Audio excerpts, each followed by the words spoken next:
Boa tarde a todos e a todas. É uma satisfação estarmos aqui de novo nesse encontro, nessa reunião nossa ordinária do Colins e, ao mesmo tempo, tendo em curso o Putirum, que é um encontro do Colins que leva em consideração as epistemologias da, da América Latina, das populações, dos povos e comunidades tradicionais do Brasil e da América Latina como um todo. Né? Já teve a primeira sessão, que foi iniciada por mim, no qual nós falamos sobre colonialismo, colonialidade e decolonialidade, sendo que o professor Guilherme Fernandes hoje vai adentrar mais no aspecto da decolonialidade a partir de uma perspectiva mais firmada na América Latina. Né? Então, vamos escutar o professor e fica aberto, né, para os novos aí que estão aqui nessa primeira sessão. Nós, geralmente, a dinâmica é as perguntas via chat.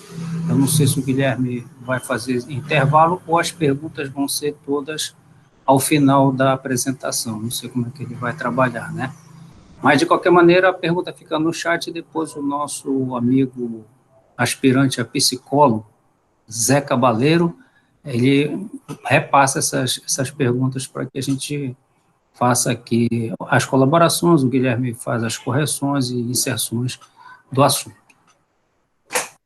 Vamos lá, Guilherme. Beleza, Daniel, muito obrigado aí pelas palavras iniciais. Agradeço a participação das pessoas. Acho que hoje, em grande parte, nós temos os membros, né, que estão vinculados ao grupo, né? Não detectei ninguém externo, público externo, mas, de todo modo, a finalidade primeira do nosso grupo, desses encontros, é exatamente essa discussão do Colins, né, do colaboratório. Quem ainda não conhece, né, nós temos 3 membros, né, que passaram na última seleção, foram aprovados na última seleção do Programa de Pós-Graduação em Estudos Antrópicos. O grupo de pesquisa ele é vinculado ao Programa de Pós-Graduação, e por isso é certificado pela instituição, pela Universidade Federal do Pará, junto ao Conselho Nacional de Pesquisa, o CNPq, e a finalidade do grupo é que nós tenhamos os estudos, né, mas também a organização de eventos e as ações colaborativas, que são ações voltadas para as comunidades com as quais nós estamos trabalhando e iremos trabalhar, né, povos e comunidades tradicionais. Então, nós funcionamos ordinariamente com essas sessões, né. Esse semestre nós criamos o que nós chamamos de Putirum, que é um evento contínuo durante todo o semestre que vai acontecer em sessões. E cada sessão nós temos um tema a ser tratado. Então, essas 2 primeiras sessões, praticamente nós que somos a coordenação, né, mais direto, a coordenação mais restrita, digamos assim, o Daniel, que é o vice-coordenador, eu como coordenador, mas semana que vem nós teremos uma sequência de 3 sessões com a participação de convidados, né, 2 da Colômbia, né, o Eduardo Valderrama, que irá apresentar semana que vem. Aí depois nós vamos ter um intervalo de 15 dias, porque, na realidade, essa sessão seguida, a semana passada e hoje, é porque nós estávamos em atraso. Então, eu preferi preencher essa lacuna para a gente não ficar postergando muito as sessões e entrar lá por julho, enfim. E já é meio complicado, porque, dependendo da situação, estamos todos loucos para irmos à praia, né? Então, ficar com sessão ainda não é algo que seja muito oportuno a partir de julho. Espero que assim o seja também. Então, por isso que nós tivemos essa sessão seguida, né? Uma a cada semana, durante 3 semanas, mas depois da sessão da semana que vem, que o Valderrama vai falar sobre epistemologias indígenas, e ele vai trazer a experiência dele do Vale do Balpés, né? Que seria as cabeceiras do Rio Negro, né? É um dos afluentes do Rio Negro, que, claro, já é um rio nacional, ele ocorre, acontece, ele flui no estado do Amazonas, mas ele tem as cabeceiras na Colômbia, e uma dessas cabeceiras é o Valpés ou Balpés, né, que é o Vale do Rio Balpés, onde existe uma comunidade indígena bem não vou dizer bem isolada, mas relativamente isolada, com a qual o Eduardo fez o trabalho dele de campo, que eu fui, por sinal, orientador ainda no programa de Bragança, Linguagem de Saberes. E depois de 15 dias nós teremos uma sessão com o Oscar Davi, que é um líder indígena, canquamo, né? É colombiano também, mas só que é já do lado do Caribe, né? Do Caribe colombiano, uma região que se chama Sierra Nevada, de Santa Marta, né? E ele já topou participar com a gente. Essas 2 sessões nós teremos uma mediação da Luciene, né? Que eles irão falar em espanhol, evidentemente, e uma sessão seguinte ainda nós teremos epistemologias já mais africanas, né, de países africanos de língua portuguesa, com o professor da Universidade do Cabo Verde, o Odair Varela, né? Então, de imediato, a gente pode ver que nós estamos com uma relação um pouco mais espraiada, isso é bom para a gente, uma perspectiva internacionalizante, mas também são universidades, são pesquisadores que a gente pode chamar, entre aspas, de periféricos, né? Isso é muito bom, porque é uma outra visão que foge do eurocentrismo. Tá? Então, se nós estamos trabalhando numa perspectiva decolonial, nós temos que ouvir as pessoas que estão trabalhando em proposições fora da centralidade europeia. Tá? Então, é por isso que nós iremos trabalhar na sequência com esses companheiros e espero que seja bem proveitosa a reunião, né, e proveitoso o momento, tá certo? Bom, hoje eu irei trabalhar basicamente com o que eu fiz no pós-doutorado entre 2013 e 2014, que eu realizei junto com o professor Daniel Mato, que é um professor que tem uma trajetória bem interessante. Ele se radicou muito tempo na Venezuela, logo depois da ditadura militar. Ele é argentino, e ele saiu da Argentina e foi para a Venezuela, e ficou radicado muito tempo lá. Inclusive, ele fez um trabalho muito interessante com narrativas orais, né? Narrativas orais na perspectiva do que a gente pode chamar de povos e comunidades tradicionais no Brasil, mas no caso na Venezuela. E ele ficou lá, eu acho que até esse período, 2010, 2012, e depois voltou, passou um tempo na Universidade de Miami, e depois voltou para a Argentina, porque a Argentina está numa política de criação de universidades. Ele foi trabalhar, ser pesquisador na Universidade Nacional de 3 de Fevereiro, a UNTREF, e em contato com ele, né, tentando fazer uma correspondência com pesquisadores latino-americanos, né, hispanófonos. Então, ele acabou aceitando me orientar nesse trabalho. E é um cara que tem um reconhecimento, principalmente nessa região andina, porque ele, durante um tempo, teve um grande projeto financiado pela Unesco, que é o órgão das Nações Unidas para Educação, Ciência e Educação, sim, Educação e Ciência, perdoe-me, e esse projeto dele era exatamente trabalhar com a diversidade cultural e a inclusão dessa diversidade no ensino superior, né, a diversidade cultural de povos indígenas e afrodescendentes, e a inclusão desses conhecimentos nas universidades, né? Então, eu trabalhei um pouco nessa perspectiva também, né, dentro desse projeto maior dele, e acabei fazendo um trabalho. Naquele momento, havia uma linha na CAPES que oferecia bolsas para pós-doutorado para quem fizesse em países da América Latina, né, hispanófonos. Nós somos latino-americanos, é bom que se deixe muito claro isso, porque parece que a gente fala, os latino-americanos, parece que só é o pessoal que fala espanhol. Não, o português é língua latina e nós somos considerados latino-americanos também. O problema é que nós falamos português, acabamos dando as costas para os países hispanófonos, e com isso parece-me que a gente desconhece que haja uma ciência, um conhecimento muito proveitoso que se estabeleceu nos países hispanófonos. E eu diria que a Argentina, a UBA, que é a Universidade de Buenos Aires, é uma grande universidade reconhecida, né? Essas universidades que surgiram, como a 3 de Fevereiro, são universidades uma pegada um pouco mais alternativa, né? E eles produzem um conhecimento muito interessante que a gente desconhece, né?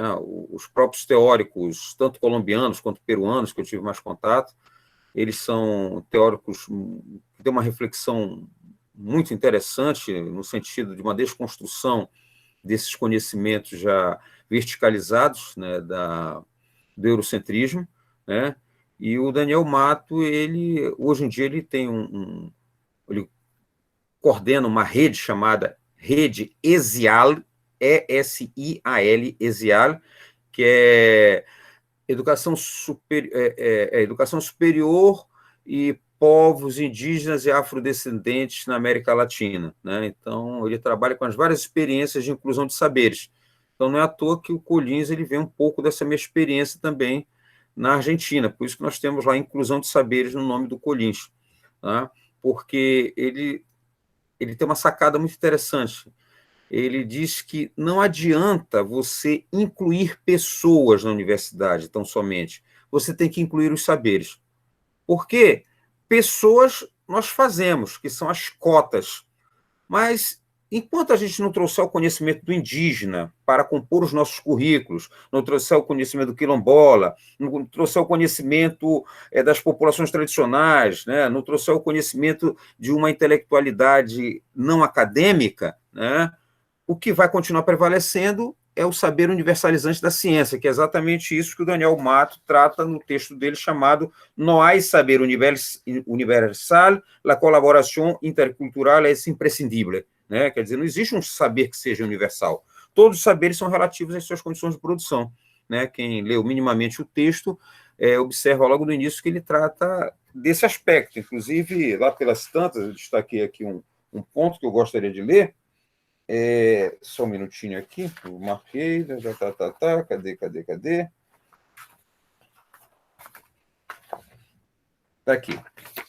Ele diz que a valoração e avaliação dos resultados de qualquer forma de produção de conhecimento deve fazer-se tomando em conta as condições de produção, né? Então, muitas vezes, teorias que são criadas em outras circunstâncias acabam sendo funcionais para nós, para a nossa realidade. Do contrário, também acontece isso, né? Então, a gente não pode dizer que existe... Com isso, a gente quebra essa hierarquia de que tem um conhecimento superior e outro inferior. Não, cada conhecimento é importante se a gente considerar o que o Daniel Matos chama de condições de produção, né? As condições em que cada conhecimento ele é produzido, né? E por isso ele afirma que não existe um saber universal. Nenhum saber é universal.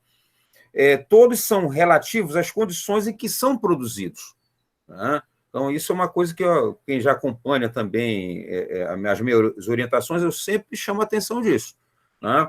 Então, às vezes eu posso até querer defender uma postura minha, mas eu tento sempre ouvir o que o outro diz para tentar compor com o conhecimento, né? Dá mais trabalho? Acredito que sim, né? Às vezes também a gente não está num bom dia, mas a gente precisa exercitar isso também, né? Então, portanto, continuando a citação do Mato, o intercâmbio e a colaboração entre as diversas formas de saber são imprescindíveis, né? São necessárias. Em alguns casos, talvez, encontremos que eles possam resultar em complementaridades, né? Mas, em outros casos, eles podem estar em conflitos. Então, por isso que interculturalidade é um processo, né? De repente, eu vou a uma comunidade indígena, né?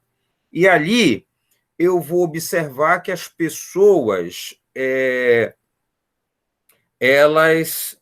o papel da mulher, por exemplo, indígena, né? Aparentemente é de uma grande submissão. Geralmente quem está na ramada, como a gente chama, no espaço de discussão nas aldeias, são os homens. Aí eu vou com o meu conhecimento feminista, branco, ocidental, vou dizer, pô, os indígenas são todos machistas, temos que acabar com os indígenas e tal. Não entendeu nada do que é um saber indígena. Porque, na realidade, a mulher não fala. Ela fala em casa. Antes do cara chegar lá na ramada, ela, olha, já cantou a pedra, né? E os indígenas são profundamente, pelo menos a experiência que eu tive com os Kaapó, junto com a minha querida companheira à época de trabalho de campo, professora Cristina Caldas, o que a gente observa é que é uma sociedade muito familiar e intrafamiliar, né? As mulheres podem não se mostrar muito, mas elas estão juntas ali, em contato e em diálogo doméstico com os homens. Então, não funciona. Por isso que eu digo que o conhecimento ele tem que ser relativo a cada espaço. Eu levar o meu conceito de feminismo urbano para as aldeias, eu vou incorrer em um erro grave, que pode me custar, inclusive, a expulsão daquela aldeia, daquele espaço de trabalho, né? Então, por isso que ele diz que o saber ele é relativo a cada realidade. E, então, às vezes, eles podem entrar em conflito, né? A gente que faz pesquisa de campo, eu acho que é por isso que eu gosto muito da pesquisa de campo, do contato com o outro, e o outro não é apenas o livro que eu leio, mas são as pessoas. A gente consegue observar que na pesquisa de campo algumas coisas elas são mais... A gente não é sempre recebido de braços abertos, né? Existem também as tensões, que elas são importantes também. E por que as tensões são importantes, né? Porque as tensões fazem com que a gente possa ter uma resposta e uma experiência diferenciada, né? E aí eu poderia dizer, inclusive, que é o que o Malinowski chama dos imponderáveis do trabalho de campo, né? Por isso que só o campo é que nos dá isso. E, finalmente, ele diz, né, terminando essa citação do Mato, a colaboração intercultural na produção de conhecimento não é um pandemônio, não é um oba-oba. E se existem conflitos, mais vale identificar os conflitos, analisar os conflitos e encontrar uma maneira de manejá-los, né, de dar uma solução ou uma resposta a eles, né? Mas, no geral, isso muitas vezes não ocorre em nossas universidades. Então, o Daniel Matta está trabalhando muito na perspectiva universitária. Quer dizer, nas universidades, nós não trazemos esse diálogo. No máximo, o que acontece muitas vezes é você ir fazer uma pesquisa de campo e traz os resultados para a sala de aula. Claro que existem algumas experiências que são bem ricas nesse sentido, mas, com toda a boa vontade, a estrutura acadêmica ela é muito ainda clássica e ocidental, né? Eu vi uma experiência, que, por sinal, eu faço relato no artigo que eu produzi, né, que é o outro texto que eu indiquei para vocês, que foi uma experiência inicial com o José Jorge de Carvalho, na Universidade de Brasília, que é o projeto Encontro de Saberes, né? Então, ele traz os mestres do conhecimento da cultura popular, o cara que é tocador, rezador de ladainha, ou então o cara que sabe fazer cestaria, o outro que sabe toda a manifestação do reizado, né? Enfim, da marujada, seja lá o que for, do carimbó. E esses caras, eles assumem uma disciplina na universidade. E, a partir dali, eles entram como professores da universidade, como se fosse professor convidado, até porque as nossas universidades, por força da Constituição de 1988, você não pode entrar no serviço público se não for por concurso, né? Mas não é o caso também, né? A participação desses mestres do conhecimento popular é a convite, mas o que eles ensinam entra no currículo de alguns cursos que o Zé Jorge Carvalho trabalha, tá? Então, mas isso é algo muito raro, né? A Universidade Federal de Minas Gerais criou um pouco algo nessa linha, né? Quando ela instituiu não é o doutor honoris causa, Daniel, me lembra aí, você dá um título para a pessoa que não tem a formação acadêmica. Notório saber. Notório saber, isso, muito obrigado. Notório saber, que mais ou menos um título acadêmico, né? Então, acho que falta a gente investir um pouco mais nisso, tá? Bom, mas aí eu gostaria de falar mais estritamente também dessa minha experiência, que é uma experiência que passa pelo diálogo de saberes, vou falar um pouquinho também, que é uma parte do meu material, mas principalmente colaboração intercultural, que eu vou fechar aqui também com uma fala, não agora, é claro, quando encerrar, uma fala do Daniel Mato, tá? Bom, deixa eu colocar o material aqui para vocês. Deixa eu ver se já está a postos. Vamos ver aqui. Compartilhar aí com vocês, tá?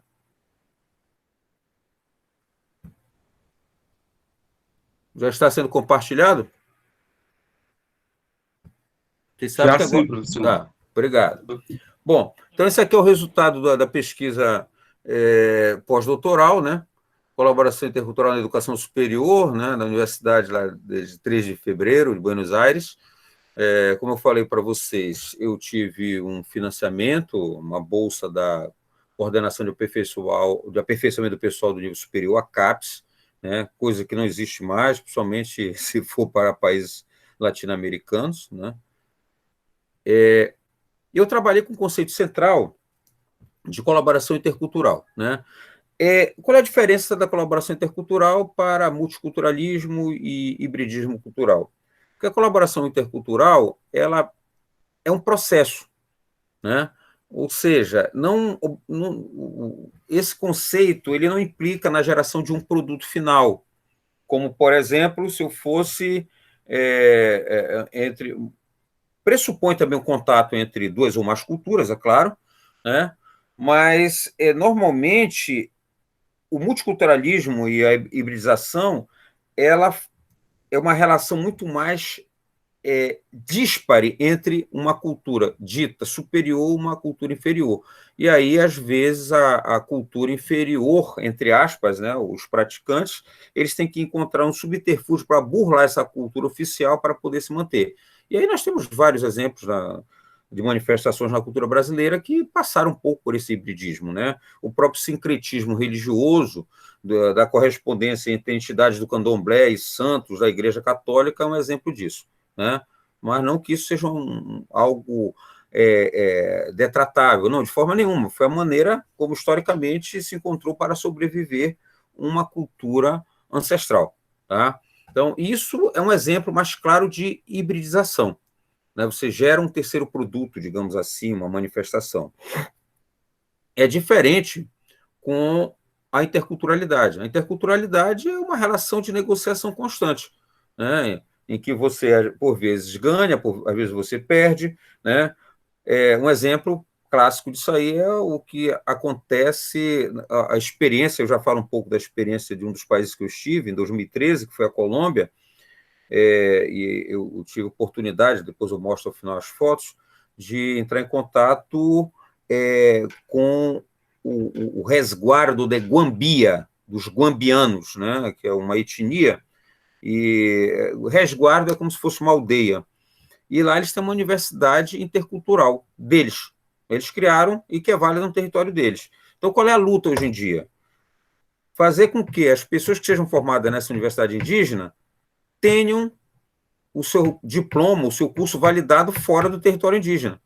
Então, com isso, começa o quê? Uma relação intercultural de negociação, que pode implicar em tensões, em acordos, num processo constante, né? Quando eu estive lá, foi até o momento em que duas funcionárias do Ministério da Educação Nacional da Colômbia estavam lá para participar de uma audiência, né, com os indígenas para esse reconhecimento, tá? Então, por isso que a gente coloca aqui que a relação entre duas culturas, né, em diálogo, duas ou mais culturas, mas com reconhecimento mútuo de seus valores e modos de vida, sem que haja fusão entre essas culturas e entre essas práticas, né? Então, às vezes, você até tem eu diria que a interculturalidade é um processo porque, evidentemente, não acaba, né? A experiência que se tem vamos dar um exemplo lá de Bragança, né, com a marujada. Então, as marujas mais antigas sempre têm resistência com as marujas mais novas, porque as mais novas querem trazer adereços, coisas diferenciadas. Então, às vezes, uma permite, outra não. Então, cada momento você tem uma plasticidade nessa relação. Então, para mim, interculturalidade pressupõe essa plasticidade, esse jogo. E é por isso que se torna interessante, né? Porque é uma construção, é um construto, né? Então, existe aqui uma citação mais abaixo, né? Esta atitude variada ante as influências culturais de acordo com o seu prestígio e proveniência, está intimamente ligado ao contexto de muita desigualdade social em que se dá geralmente o contato entre pessoas e culturas diferentes, né? Então, o Brasil tem, a gente está até discutindo isso agora no curso de heteroidentificação, essa questão da mestiçagem, da miscigenação, né, que todo mundo aqui não tem, eu me lembro até de uma música, não recordo, não sei se é do Caetano, né, que diz que aqui não tem terremoto, aqui não tem revolução, é um país abençoado onde todo mundo mete a mão, né? Então, é mais ou menos isso que se vende com essa ideia de uma grande democracia racial, tá? E quando eu falo racial, eu diria étnica também, né? Quando, na realidade, não existe isso. O que se faz é empurrar para debaixo do tapete. Às vezes, quando o tapete está muito sujo, acontece o que nós estamos vivendo nos dias atuais, tá? Então, essas influências culturais mútuas, elas não se processam de maneira harmoniosa, evidentemente, né? E um ambiente de respeito mútuo e de diálogo, muitas vezes. Não existe isso. É o contrário, né? O que tem acontecido ao largo da história, durante toda a história. Não é exatamente essa harmonia, mas isso significa que não significa que não tenha existido influências mútuas, né, em relações interculturais, evidentemente. Significa, sim, que para quem vive esse processo é difícil reconhecer e assumir plenamente a riqueza potencial que representa os recursos culturais gerados através de prolongadas experiências históricas distintas e que, de pronto, se encontram reunidas e ao alcance, né, dos praticantes daquela cultura, né? Olha, uma experiência que nós temos tido agora, eu e o professor Paulo Canto, é encontrar na Zona do Salgado referências à influência indígena. O que tem de material arqueológico é uma coisa de louco, pelo menos no lugar que nós estamos pesquisando. E o que é que acontece ali? Ninguém se reconhece como indígena. Por quê? Porque em algum momento essa cultura foi suplantada. Então, o que você tem como cultura reinante é o quê? No caso específico de São Caetano, onde nós estamos trabalhando. Você tem a igreja do lado, com a sua cultura, que determina um calendário todo, e você tem a prática mais profana, que está atrelada a essa prática da igreja, né? Então, você tem a procissão do Senhor Morto, né? Você tem o Círio do Santo Caetano, né? Mas cadê as referências indígenas aí? Está tudo enterrado ali embaixo, né? Mas tem vestígio. E o vestígio também está onde? Nas rotas que os pescadores utilizam hoje em dia. Vocês acham que eles aprenderam a remar com quem? Foi com o português que veio nas naus? Claro que não, né? Peixes, variados lugares e pesqueiros. O nome já é indígena desses lugares, né? Então, rotas, a cerâmica que está posta ali por baixo, né? A cultura da mandioca, né? Muito frequente nessa região, na Amazônia como um todo, mas não se vê como uma cultura indígena. Então, às vezes, precisa a gente fazer o que tem se chamado de ressurgimento dessa cultura. Tá? Então, os estudos, o que nós processamos, passa um pouco por isso aí, para que essas influências elas sejam reconhecidas, como foi posto por aqui. Tá? Então, a minha experiência foi nesses 4 países, Argentina, Brasil, Colômbia e Peru, né? São experiências diferentes, né? Eu diria que quem está mais avançado nessa discussão com o envolvimento das comunidades é a Colômbia, o Peru parcialmente, a Argentina patinando um pouco, né? E o Brasil, pelo menos naquele momento, né? Já faz um tempo, já vai o quê? 6 anos que eu fiz essa pesquisa, 6, 7 anos, né? Mas o Brasil ainda patina um pouco, ainda mais depois da entrada, evidentemente, do governo bolsonarista, né? Que aí se acabou, inclusive, com todas as formas de participação social e popular, né? Então, por mais que estejamos na América Latina, na América do Sul, mas cada um tem uma diversidade, né? Porque também essas regiões culturais elas são diferentes, os processos históricos são diferentes, né? Eu posso destacar uma diferença histórica e regional muito clara.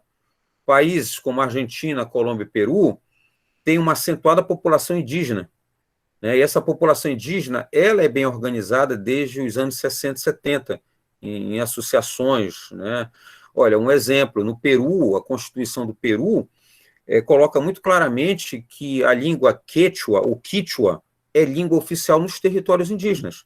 Então, o indígena que não queira falar o espanhol, dentro do seu território, ele não precisa falar. Se tiver uma autoridade, a autoridade tem que falar o quechua para falar com ele. Fora é outra coisa, fora do território indígena. Né? Mas no Brasil isso não acontece, porque a Constituição brasileira coloca muito claro que a língua oficial é o português e acabou. Né? A gente, olha como é interessante, né? A gente não aprende nem o Nhengatu, né? Ou a língua geral, como era posta, né? Que foi aquela língua de comunicação na Amazônia, como se fosse o Nhengatu instrumental. A gente vai aprender o inglês instrumental, a gente vai aprender o francês, o espanhol, seja lá que língua for, né? Língua ocidental, europeia, né? Mas a língua indígena a gente não aprende, tá? Então, o Peru tem uma experiência diferente. O Brasil, eu diria que nos últimos 5, 6 anos, né, a partir de 2010 para cá, é que essas propostas de educação intercultural indígena, elas começaram a ser fortalecidas, mas elas estão muito restritas ainda às aldeias. Não é uma proposta que seja aberta para quem queira fazer. Então, com isso, você continua criando guetos. Ah, vocês querem a educação de vocês? Então está aqui, mas só funciona para vocês. Eu acho isso um equívoco. Então, os processos históricos, sociais e culturais são diferenciados porque o processo colonial espanhol foi um e o português foi outro também. Né? Então, em todas essas instituições, você tem um reconhecimento dessa autonomia indígena. Né?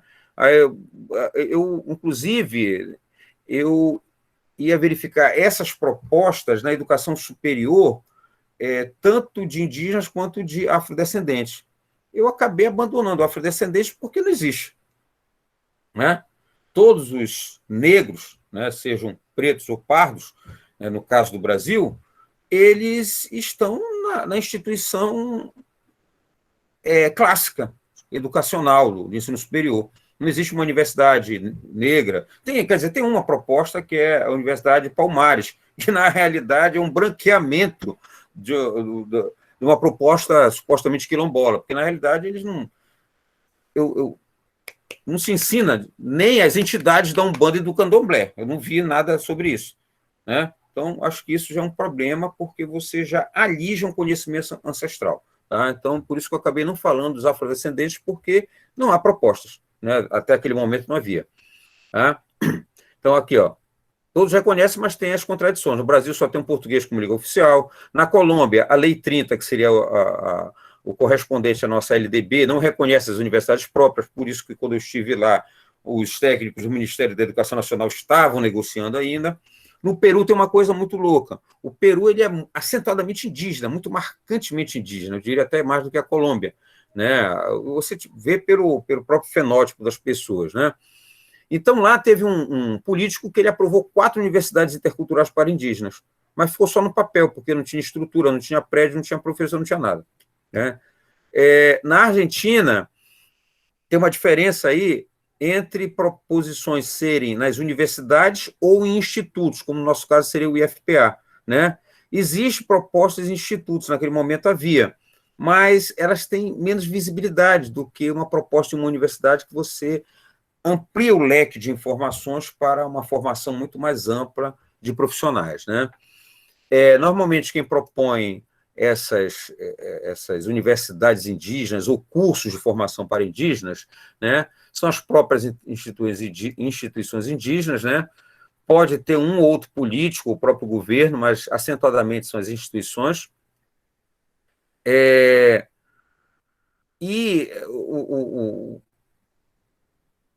A demanda surge exatamente de reivindicações indígenas, né? Pode vir também a partir de alguma pesquisa, um respaldo investigativo, né, e teórico, ou mesmo algum político que proponha, cria uma lei, algo parecido. Né? Os modelos das propostas interculturais que eu visitei nesses 4 países, né, pode ser, como falei, através de institutos, né, que é mais rápido, mais fácil a aprovação um curso ou uma proposição dessa, ou através de universidades. Né, mas aí convencer o conjunto da universidade, dos professores, a aceitarem uma proposta dessa é muito mais difícil. Né? A gente tira por aqui. O sistema de cotas ele ainda é profundamente rejeitado internamente, né? Para começar a dizer, esse povo vem para cá, entra por cota, mas não está preparado, a gente tem que ensinar do zero.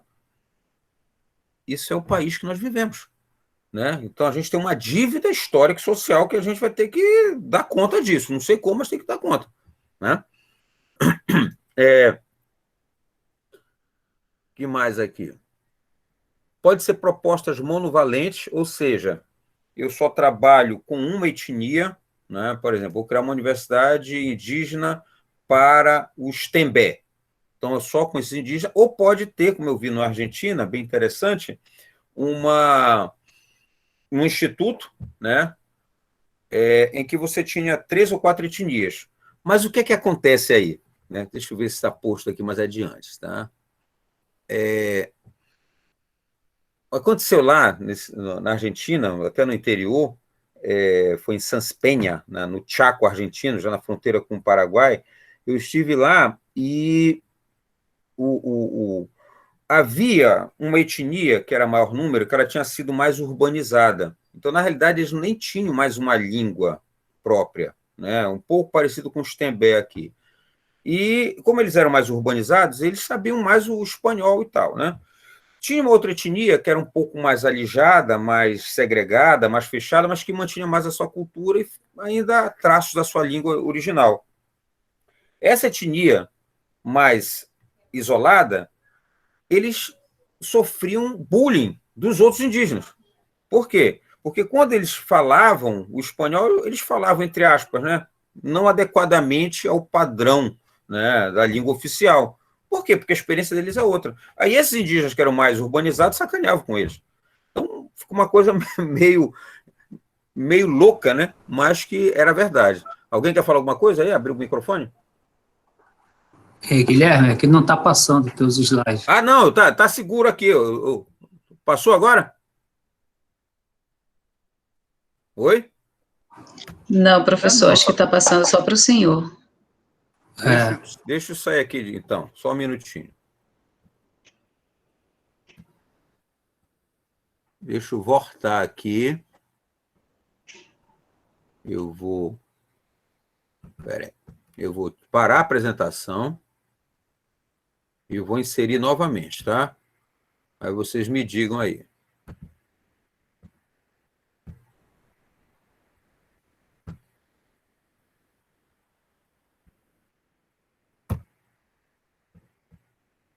Está sendo compartilhado? Ainda não, né? Ainda não viu a mensagem aqui para mim? Já, para a gente apareceu aqui.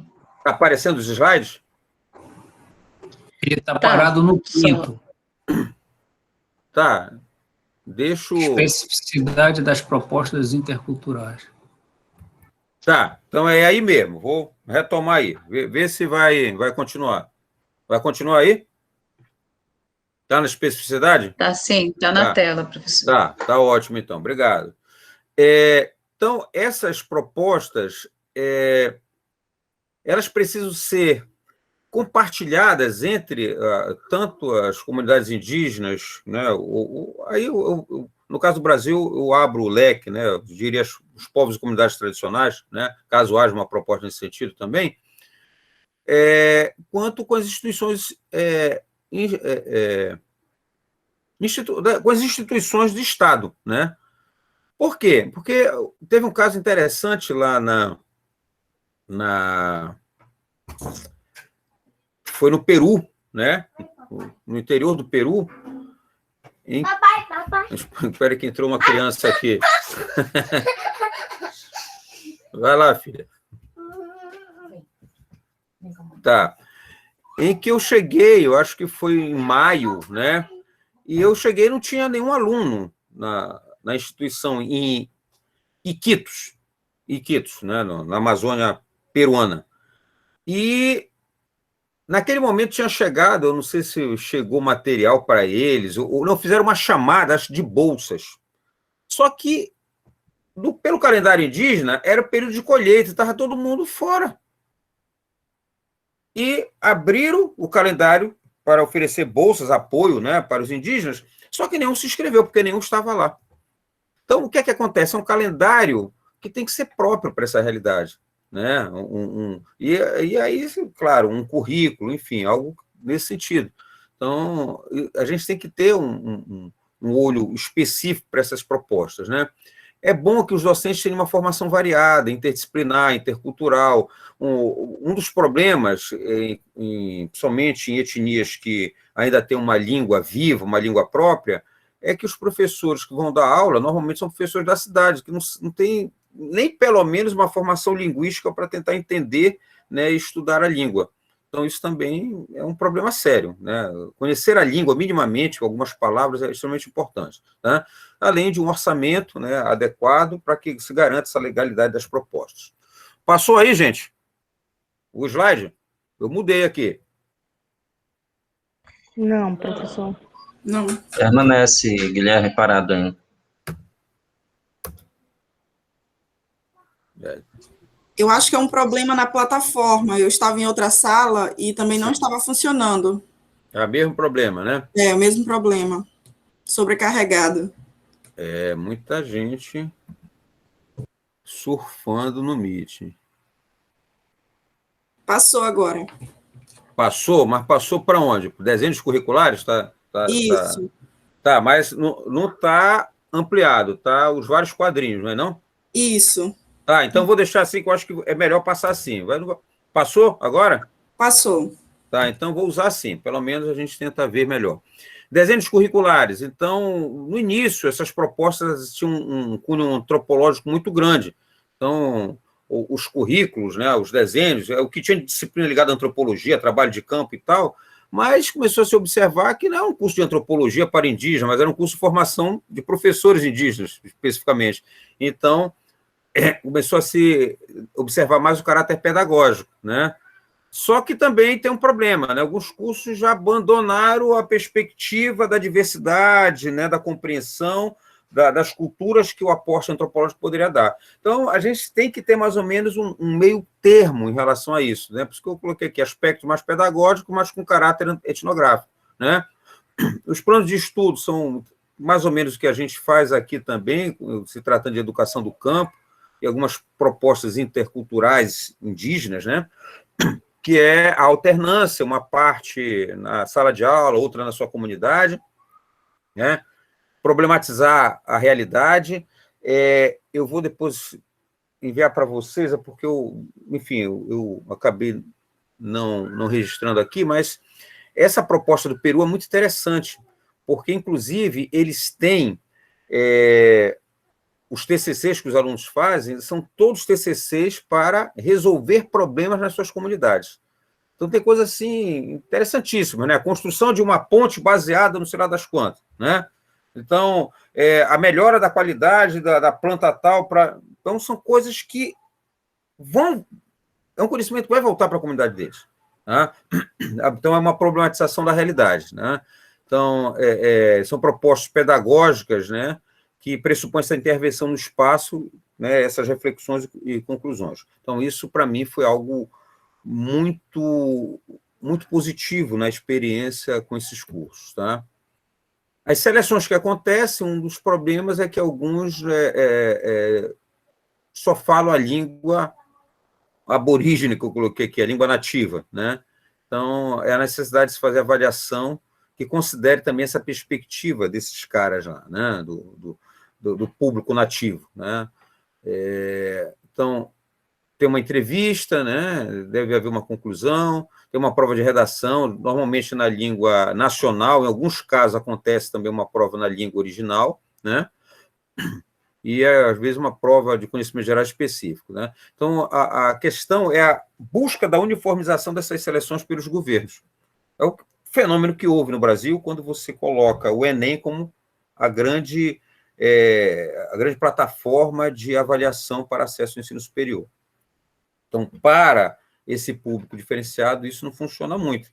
Porque o cara, de repente, ele pode não saber uma determinada fórmula matemática, mas quando ele vai pescar, ele sabe o que é uma triangulação, porque ele pesca muitas vezes por triangulação. Então, a matemática dele está implícita na triangulação da localização dos pontos de pesca, dos pesqueiros, mas ele não sabe no papel. Então, essa uniformização dos processos seletivos acaba implicando nessa visão muito cartesiana que não é interessante. E aí vem o que eu chamo de diálogo dos saberes, que é uma das coisas mais interessantes nessas propostas.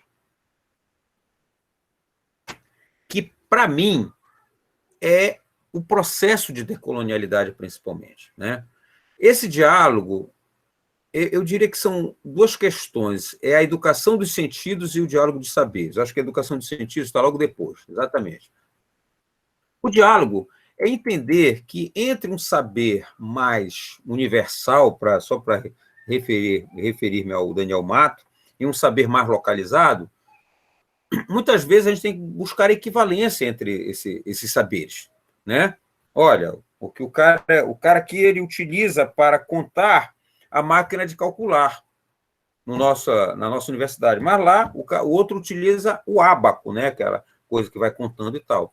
Então tem uma equivalência, né? Os dois instrumentos servem para a mesma finalidade em culturas diferentes, tá? Mas também tem uma variação, uma variabilidade, né?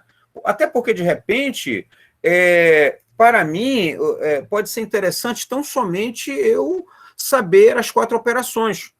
Então, minha matemática me basta isso aí.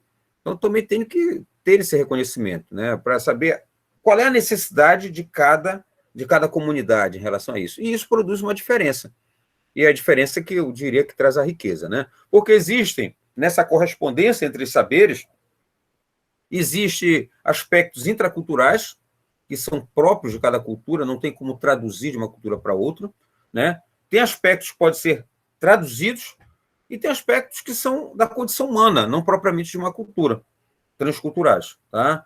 Então, por isso que eu digo que tem, para que a gente possa fazer isso, a necessidade do conhecimento da língua do outro, da linguagem do outro. E quando eu falo isso, não é apenas a língua falada, aquela língua verbal, mas a interdisciplinaridade passa por aí também, né? Eu conhecer a língua do outro, eu conhecer a língua do arqueólogo, eu conhecer a língua do antropólogo, eu conhecer a língua do matemático, do engenheiro, do pessoal da computação, minimamente, é a condição que me dá para eu dialogar com ele. Senão, eu não dialogo, né? Eu não vou ter um diálogo de saberes aí, né? E evitar essa existência em traduzir tudo, né? Comparar traduzindo, porque isso muitas vezes leva a uma reiteração, né? A validação do pensamento científico. Tudo é explicado pela ciência. Não, tem coisa que não é explicada pela ciência. E eu nem preciso de explicação científica, porque é muito próprio daquela cultura. Então, isso tem que ser bem observado. E, finalmente, a educação dos sentidos. Eu até me apoiei no José Jorge Carvalho, o antropólogo que eu falei logo no início, em relação à experiência da Universidade de Brasília, que o José Jorge Carvalho ele diz que a gente tem que trabalhar com esse sentir, pensar e fazer, né? Então, a gente tem que participar com o corpo, com os sentidos, dos rituais, das festas, das celebrações, porque isso nos dá a capacidade de improvisação e de criação, né? Nessa interação aí entre o oral e o escrito, tá? A performance individual. O que é que houve com a educação e a formação científica?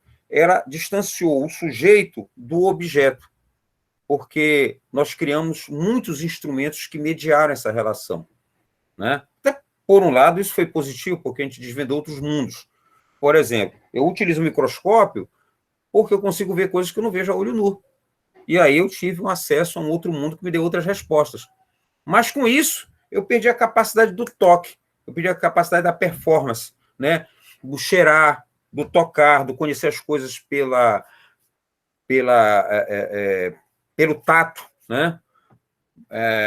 Os cheiros diversos, a capacidade de ouvir, de ter discernimento do que é um barulho longe, perto, do que é um barulho de uma árvore, enfim. Que isso, essas comunidades acabaram criando, o instrumento delas não é um instrumento que está fora do corpo, o instrumento é o próprio corpo. Então, é por isso que eu digo que falta nós aprendermos um pouco e retomarmos essa educação dos sentidos, que evidentemente pode ser dada pela arte também, né? A arte ela pode nos fazer isso, seja o cinema, a questão visual, a música auditiva, né? O canto, né? A gastronomia, não é isso, Andretta? Também, que é uma arte, tá? É um conhecimento, mas também é uma arte, né? Essa capacidade de sentir, de ouvir, de tocar, de falar, né? De cantar. Então, isso é uma necessidade premente nas nossas universidades. Não que a gente tenha que abrir mão dessa educação mais cognitiva, né? Mas a gente precisa de uma educação mais sensitiva também. É isso que esse diálogo dos saberes, né, também propõe, tá? Aqui só rapidamente olhando, já finalizando, foi uma proposta que ainda eu cheguei a fazer em conjunto com o professor Jaime, antes de sair de Bragança, no finalzinho já da minha temporada lá, para criar uma licenciatura em Educação Intercultural, né, para povos e comunidades tradicionais. Aí eu pensei, rapidamente falando, acho que não vai dar muito para ampliar aqui, deixa eu ver se dá para ampliar só um pouquinho, para dar um zoom. Tá bom, acho que já dá. Cada ano você teria um eixo temático. Vou falar só desse eixo temático, né? Então, no primeiro ano, as pessoas elas entrariam e fariam atividades de observação e de percepção, né? Observar as coisas, usar os sentidos, né? Perceber, tá? No segundo ano, a partir dessas observações, eles iriam problematizar, né? Porque muitas vezes você que vive numa comunidade, você não acha que a tua comunidade tem problema. Por quê? Porque você não faz como o antropólogo faz, né? Você não estranha o familiar e nem se familiariza com o estranho, muitas vezes, tá? Então, isso aí ficaria para o primeiro ano. Mas só quando você faz isso, estranho e familiar, você passa a problematizar e a pensar em novas soluções e epistemologias, tá? Um terceiro ano seria para propor, para interagir, para viver e dar soluções para aquele problema detectado no segundo ano. E no quarto ano você faria a proposição final. Então, seria um curso de 4 anos dentro dessa perspectiva. Felizmente, eu acho que a coisa não andou, também eu vim embora de lá e não sei como ficou. Mas eu tenho um outro material meu, um artigo que eu acho que é Etnosaberes, Proposições, alguma coisa assim, não recordo agora, depois eu posso passar para vocês, em que eu detalho essa proposta aí, tá? Que é exatamente o que está posto aqui, né? Os ciclos, né? A gente faria ciclos bioantropológicos e de temporalidades, seriam as bases, né, dessa educação. Você pensar que o mundo ele se organiza em ciclos bioantropológicos da natureza, a cada ano, a cada chuva, a cada inverno, a cada verão, né? Outro seria a educação de sentidos, né, que a gente apoiaria, né? A pesquisa, a ação colaborativa, eu acho que o Collins ele é a resposta para essa diretriz, que é essa pesquisa colaborativa, e, finalmente, a integração de saberes e ciências, que é a interdisciplinaridade que nós nos propomos aqui. Então, já finalizando, né? Isso aqui foi a experiência que eu tive na Colômbia. Está aparecendo as fotos aí, gente? Sim. Sim. Tá. Isso aqui é o que eles chamam de minga. Não, minga ainda não. Isso aqui foi dessa universidade lá de Guambia, que fica perto da cidade de Popayán, no sul da Colômbia, bem na cordilheira mesmo, né? Você vê uma área montanhosa, né? Isso aqui é a minga. Antes da gente chegar para essa experiência, o contato, conhecer essa universidade, a gente parou numa área de plantação comunitária e nós colaboramos aí na colheita, né? Porque depois a gente acabou comendo o que a gente tirou daí. Uma experiência, uma vivência, né, comunitária, muito importante. Aqui são as mulheres de lá, eu coloquei isso porque é marcado esse chapéu, eu esqueci o nome desse chapéu, ele é feito em andares, né, muito típico deles lá, né, e também esse saiote, até os homens usam saiote, né, e esse pano azul e esse outro tipo de chapéu, mas o mais tradicional é esse chapéu feito de palha, né. E eu vou ampliar, esse aqui é a sede lá do espaço deles. Se vocês forem observar, o telhado é exatamente o formato do chapéu, para marcar uma identidade e um símbolo deles, né? Olha, a extensão da montanha, né? Você é mínimo aqui. Então, um lugar muito frio, né? Eu cheguei lá, não tinha aquecimento nem nada, né? E de manhã eu me acordei, eu abri a torneira para fazer aquele banho tcheco, não consegui nem fazer o banho tcheco, parece que eu abri a água do congelador e joguei em mim. Mas a gente deu um jeito, né? Tem que sobreviver. Aqui já foi experiência de Iquitos. Vocês observam que, quando eu falo em ambiente, aqui já muda. A estrutura aqui é de palha, muito parecida com a nossa, e Iquitos é quase Belém, assim, pelo calor e pela loucura do trânsito, né? Próximo ao rio, né, um afluente do rio Maranhão, que é um dos tributários do Amazonas, tá? E obrigado a todos e a todas pela atenção, certo? Não sei se tem alguma questão já levantada aí, minha gente, que a gente possa ir respondendo. Alguém gostaria de falar alguma coisa?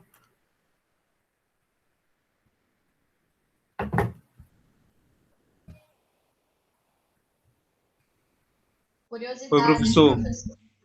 Bom, vamos lá. Zeca, tu vais controlando aí. Eu acho que foi a Gisele que falou, não foi? Depois tu, Zeca.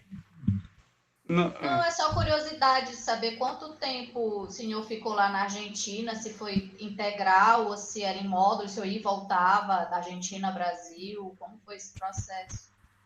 Eu ia e voltava, eu não cheguei a morar direto lá, né? Mas teve época assim que eu passei viajando de 10 a 15 dias, como essa viagem que eu fiz Colômbia e Peru, né? Depois teve uma outra que eu fiz Argentina, fui ao Chile, mas não chegou a entrevistar ninguém lá.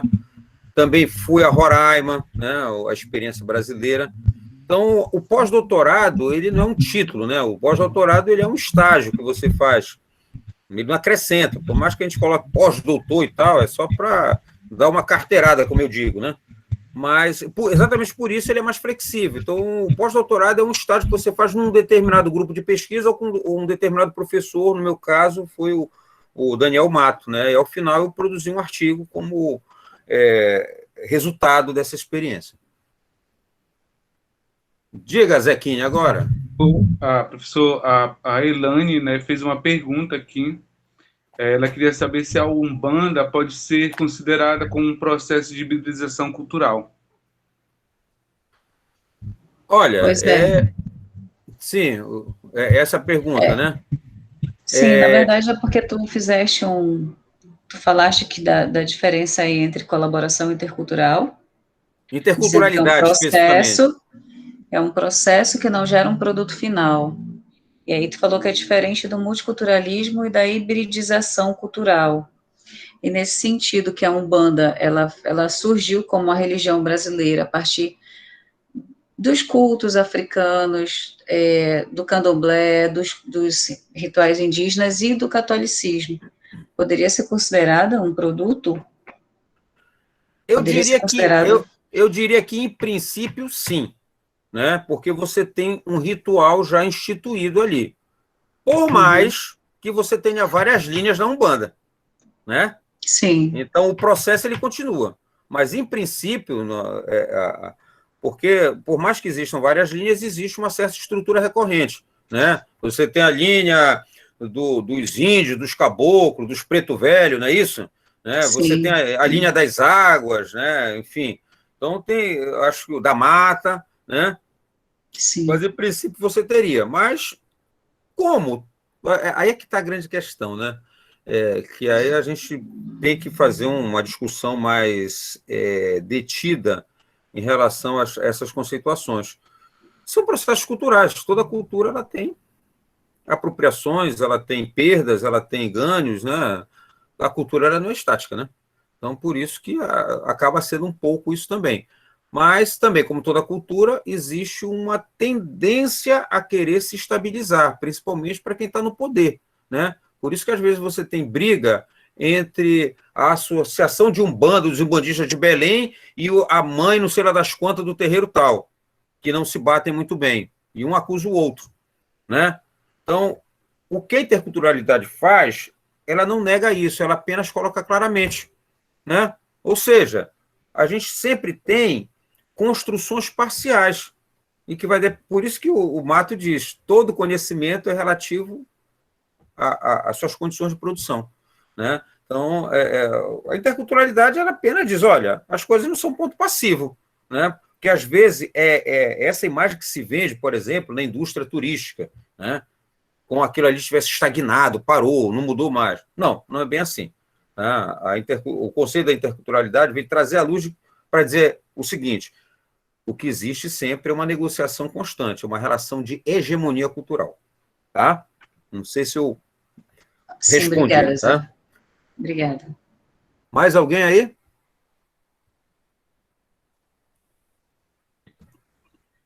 Professor, boa noite, Francisco. Tudo bom? Diga, Francisco, tudo bom? Professor, eu gostaria de saber se eu posso fazer a minha pergunta dessa forma agora, como eu estou falando com você, porque Pode, como eu diga, estou claro. assistindo aula pelo celular, fica um pouco difícil de Digitar, elaborar né? a pergunta digitando, né? Não, pode fazer, Mas fica à vontade. a questão que eu quero colocar, professor, aqui no texto, ele fala muito sobre a questão do saber particular e do saber universal, né? Aham, sim. E eu pensei na questão das embarcações na região amazônica, né? Já que a gente vive na região amazônica, a gente sabe que, inevitavelmente, todos nós temos contato com esse saber, né? De alguma forma. Aham. Ou viajando num barco, ou vendo um barco transportando mercadorias, pessoas, ou até mesmo, como acontece com muitos de nós, né? A gente, de alguma forma, tem contato direto até com um mestre que fabrica embarcações, como foi no meu caso, na minha infância, dentro da minha relação com os meus parentes que moram no interior, né? A gente pode até ter um contato mais direto. Mas eu fiquei me perguntando agora, professor, por exemplo, dentro dessa questão do saber particular, se o saber particular ele é um saber que fica mais localizado dentro de uma comunidade mais restrita. E aí veio a minha dúvida, porque eu não sei se caberia dizer que o saber dos mestres carpinteiros é, então, um saber particular, já que, na verdade, ele é um saber com o qual todos nós temos contato.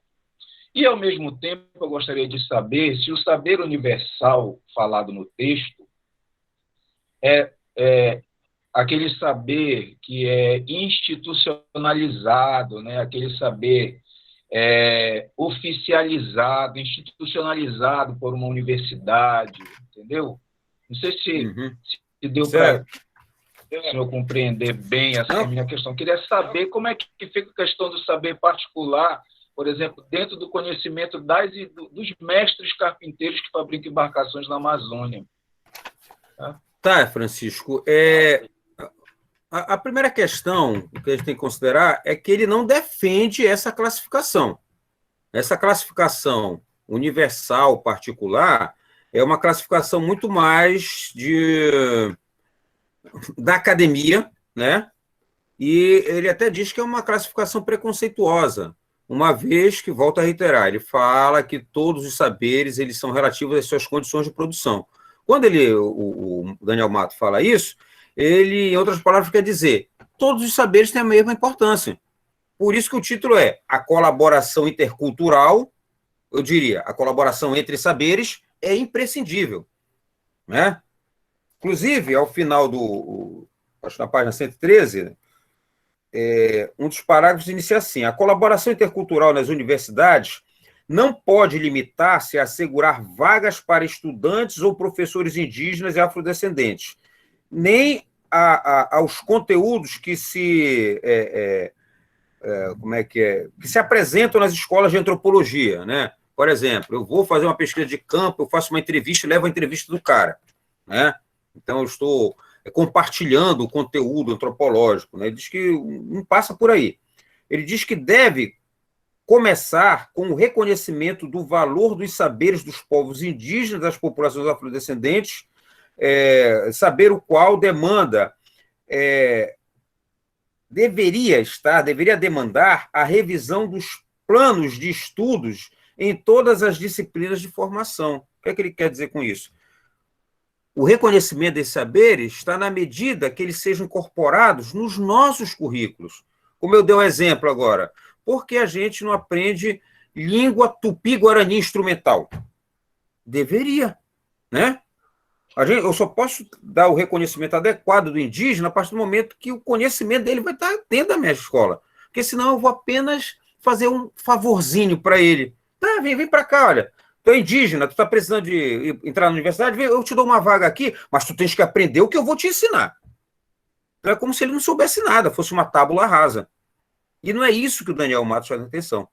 Ele, inclusive, assim, eu não recordo se ele colocou no texto, esse texto, isso, mas nas nossas conversas ele sempre diz assim, olha, a saída é que nós temos que interculturalizar toda a educação superior.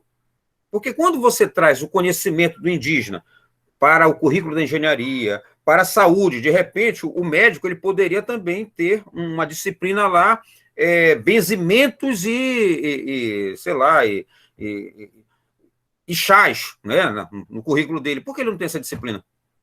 Né? Por quê? Porque o conhecimento não é interculturalizado. Né? Então, ele chama exatamente a atenção disso, porque esse outro conhecimento da universidade sequer universal. Né? De certa maneira, até o é, claro, né? Porque a fórmula matemática que eu vou usar aqui é a mesma que o chinês vai usar, é a mesma que o cara lá na Áustria vai usar também. Né? É um padrão, é um conhecimento universal nesse sentido. Você está entendendo? Agora, a saída é que esses conhecimentos estejam em diálogo, por isso que eu chamo a atenção para um diálogo de saberes. Então, a gente está precisando estudar mais, sistematizar mais esses conhecimentos, né? Eu tenho feito isso, de certa maneira, com as minhas orientações. Tem uma coisa que nós chamamos de malha de saberes, que é uma metodologia aqui do projeto, e que já foi utilizado pelo Matheus, que trabalhou com conhecimento dos pescadores lá, dos mestres de barco da vigia, com o Onils, que trabalhou com a memória dos pescadores de São Caetano, e com a Maeli também, que trabalhou com pescadores lá no Curuçazinho, no interior da Vigia. Então, quando a gente propõe isso, a gente, de alguma maneira, está trazendo uma proposta, né, até curricular, né, de diálogo desses saberes. Tá? Então, ele chama atenção para isso. Então, tu tens que ter muito cuidado para não reiterar isso. Né? Olha, eu vou trabalhar com universal, com particular. De certa maneira, todos os saberes são universais. Né? O que ele faz é uma crítica em cima dessa pretensa universalidade. Porque, às vezes, talvez não adiante muito eu ter um saber desse científico em certas realidades. E tu queres um exemplo disso aí? Na própria vigia, onde você vai trabalhar, você tem um IFPA lá. Mas pouca gente tem se formado no IFPA. Então, adianta eu ter um curso superior lá, se ele não está dando resposta para as necessidades locais? Fica a questão, tá? Mais alguém aí? Eu acho que a Laura tem uma pergunta, né? Laura pergunta se essa proposição de pesquisa colaborativa que a gente tem feito aqui no nosso grupo encontra uma correspondência lá na experiência da Colômbia e tal. Eu acho que isso depende muito da experiência de cada comunidade. Os povos indígenas colombianos, eles são muito mais organizados e eles já sofreram muito, né? Então, com isso, eles são um pouco retraídos. Eu só consegui entrar lá, nessa comunidade, através de um professor antropólogo, o Fadjá, o Javier Fayad, o Fadjá, né? E que, por sinal, foi o irmão dele que me indicou, eu acabei indo com a turma lá da Universidade de Popayán, né, que foi uma turma, na realidade, era uma disciplina que ele ia ministrar, né, levou os alunos, eu fui junto, e aí foi quando me deram abertura, né, só por causa disso, mas eles são um pouco ressabiados porque eles têm mais autonomia, eles têm mais protagonismo, né, então, em função dessa relação com a academia, muito semelhante ao que acontece conosco, eles são um pouco mais reticentes. Tá? Mais alguém aí para a gente já ir encerrando? Mais uma pergunta, uma, duas aí, algum comentário para a gente ir encerrando.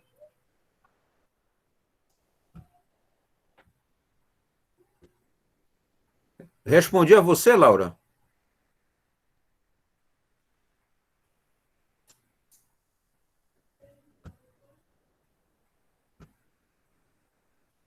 Tá, ok, tá certo, Laura.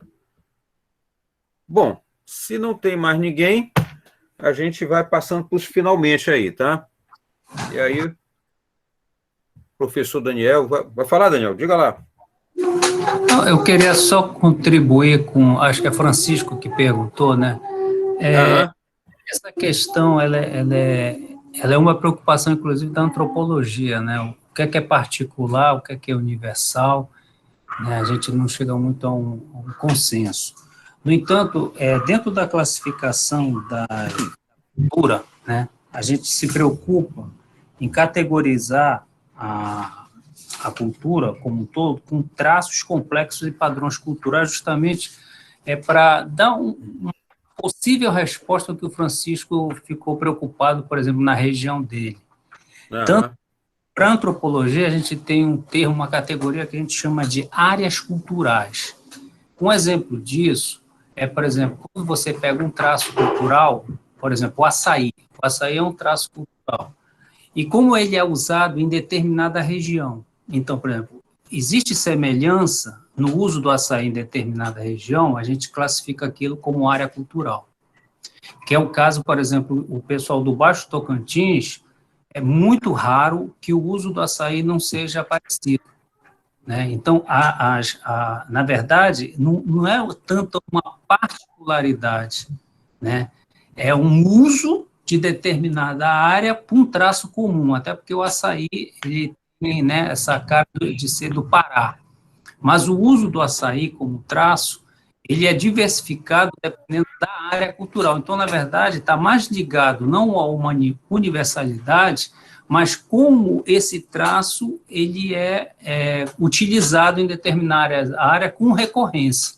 Né? Então, não sei se isso vai enrolar mais do que explicar, mas eu acredito que seria muito interessante que o Francisco ele também desse uma lida nessas categorias que tem de cultura dentro da antropologia, principalmente do que eu estou vendo, ele vai trabalhar com essa questão de povos e comunidades tradicionais, para que não fique muito enroladas as questões, que aí tu tens um norte, e deixando bem claro que isso não é um final na antropologia, para a gente existe discussão, na verdade a gente divide didaticamente para poder pensar, é muito parecido com a questão do Weber, né, com os tipos ideais, então, sabendo que a cultura, como o Guilherme falou, ela é dinâmica, então no momento que de repente tu está achando uma possível solução para esse teu problema, ele já se transformou totalmente. Tá? Mas aí fica aí a dica, dar uma olhada num bom livro de antropologia e a classificação das configurações de cultura, seria muito interessante.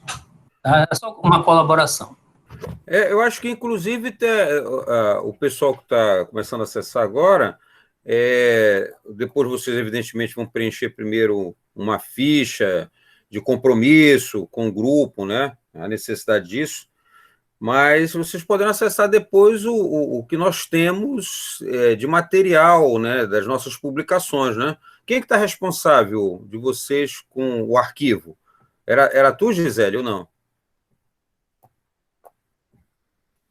Oi, o arquivo dos textos. O arquivo no Drive era eu, mas agora é o Zeca. É o Zeca e o Gilvando. Tá certo. Então, depois a gente vai atualizar para que vocês tenham acesso a esse material. Essas indicações, né? Agora, de toda maneira, o problema é que isso não sirva, essas diferenciações, para criar uma hierarquia do que é melhor, do que é superior, do que é inferior. Né? A grande discussão na antropologia é exatamente essa possibilidade de, entre aspas, relativizar o conhecimento, né? E não criar uma ideia de evolucionismo, que já foi tão caro à própria antropologia. Tá? É só esse cuidado que tem que ter. Bom, mais alguém? A gente já pode finalizar agora, não tem mais nenhuma pergunta, né? Bom, eu só chamaria a atenção, então, que na próxima sexta-feira voltará ao horário das 16 horas, tá, gente? Hoje, 17 horas foi excepcional, mas voltará ao horário das 16 horas, né? Acho que logo a Luciene deve estar fazendo a divulgação do próximo evento, então se programe. Vamos colocar de 16 até as 18, pode ser, claro, até umas 17h30, né? E eu não sei, a Luciene está aí, eu não via o nome da Luciene. Está aí, Luciene? Acho que não. Estou, professor. Tá aqui. Tá, obrigado. Olha, já ia falar mal de ti, tá vendo, Luciene? E a Luciene, além dessa missão aí de fazer a divulgação, ela vai... A gente poderia estabelecer, Luciene, o seguinte, né? Ele vai falando e tu vais colocando as ideias principais do Eduardo no próprio chat, né? Escrevendo as ideias principais do que ele for falando, tá? Os dois estão orientados para que eles não falem muito rápido, falem mais pausadamente, né? E aí eu também vou colaborando, vou questionando, perguntando e colaborando à medida do possível. Tá bom? Tá. Aí, professor, só para reforçar que o link direto para os textos que estão sendo discutidos no Putirum, o link de acesso está no Instagram, é lá na bio do Instagram. Tá certo. Então, você já sabe, né? A gente vai colocar novamente os textos. Eu vou até te mandar os textos, Luciane, que foram indicados pelo Eduardo, tá? E aí você já sabe. Assim, o nosso elemento dinamizador do grupo é o Instagram, enquanto esse veículo, né, de informação, né, do que a gente está passando, principalmente o Instagram, que é mais rápido e tudo mais, tá bom? Então, muito obrigado. Você quer falar alguma coisa aí? Não sei se o Paulo está na área, o Paulo Cantos quer finalizar, o Daniel. Alguma palavra final? Acho que o Daniel já até saiu, porque ele vai ter uma atividade logo mais, né? Creio que ele tenha saído. O Daniel saiu. Paulo está na área aí, Paulo Canto? Estou sim. Dá uma palavrinha aí. O Paulo também é orientador aí, é arqueólogo, né? Para quem ainda não conhece, temos trabalhado juntos. Só para finalizar aí, Paulo. Agradecer, né, a participação de todos na discussão e dizer, né, que eu tive uma questãozinha relacionada ao ponto aqui, Guilherme, que é essa questão do sensorial, sabe? Porque dentro da arqueologia também tem uma discussão sobre a arqueologia sensorial, mas isso é uma coisa que a gente vai discutir mais adiante. Aí eu não quis entrar muito nessa situação agora, certo, mas adiante para a gente ir amadurecendo que seria essa questão sensorial na arqueologia também, tá? Mas certo. Isso, eu acho que essas discussões estão cada vez mais se aprofundando, né? E a interculturalidade ela vai ser muito importante também num aspecto da relação dela com o ecoturismo, sabe? Sim, sim. Eu comecei a pensar nessa possibilidade também. Então, basicamente é isso, tá? Tem muito o que falar, não. Obrigado e vamos em frente. Tá certo. Então tá, gente, obrigado a cada uma que participou, né? As pessoas que estão ligadas diretamente ao colismo, mas também as que estão presentes, né? Enquanto vamos chamá-los de visitantes. Estou vendo aqui a carinha da Aline, né? Um grande abraço, Aline. Já tivemos a oportunidade de estar juntos, atuando, trabalhando lá em Bragança, né? Também acho que a Renata, né, se não me falha a memória, eu não... Enfim, são as pessoas que eu recordo imediato, mas todos os demais e as demais que estiveram presentes, e a gente convida para continuar conosco, né, participando dos encontros da discussão, e se houver interesse, né, vocês são bem-vindos também no grupo, né? A partir do momento que haja um interesse, aí a gente pode conversar mais a miúde sobre a possibilidade de vocês desenvolverem, quem sabe, um plano de trabalho, mesmo não sendo ligado propriamente ao nosso programa de pós-graduação, mas o Colins ele é um grupo de pesquisa autônomo também, né? Então a gente tem essa possibilidade, tá certo? Bom, então, uma boa noite, um bom final de semana, tá? Fiquem em paz, a gente sabe que é um momento que a gente tem perdido muitas coisas, mas vamos ver se nessas perdas a gente consegue algum ganho, né? O próprio Matheus, que é um dos membros do grupo, não pôde participar porque teve uma perda na família, a gente lamenta muito, né? Cada perda realmente é uma perda que atinge a todos nós, e eu só espero que esse grupo possa se manter unido para que a gente possa ter essa força para resistir e propor mudanças para nós e para a sociedade, tá bom? Então, tudo de bom para vocês, um bom final de semana, obrigado, rapaziada, o Zeca, a Luciene,